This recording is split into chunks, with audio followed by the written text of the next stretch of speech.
தந்தை மகன் தூய ஆவியின் பெயராலே ஆமேன்.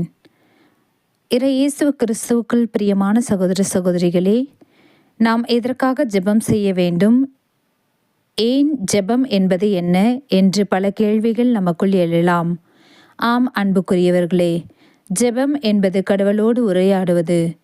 ஒரு நல்ல நபர் நமக்கு இருந்தால் நாம் எல்லா விஷயங்களையும் மனவிட்டு பகிர்ந்து கொள்வது நட்புக்காக இலக்கணம். கடவுளிடம் நாம் வாழ்க்கையை பற்றி பேசுவதே ஜெபம். நாம் கடவுளிடம் நமது இதயத்தை திறந்து பேசுவதும், நம்மோடு பேசும் கடவுளின் வார்த்தைக்கு திறந்த மனதுடன் செவிமடுப்பதுமே ஜெபம்.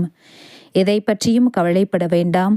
ஆனால் நன்றியோடு கூடிய இறைவேண்டல், மன்றாட்டு ஆகிய அனைத்தின் வழியாகவும் கடவுளிடம் உங்கள் விண்ணப்பங்களை தெரிவியுங்கள். அப்பொழுது அறிவெல்லாம் கடந்த இறை அமைதி கிறிஸ்து இயேசுவோடு இணைந்த உங்கள் உள்ளத்தையும் மனதையும் பாதுகாக்கும் என்று பிலிப்பியர் 4 அதிகாரம் 6 வசனத்திலிருந்து 7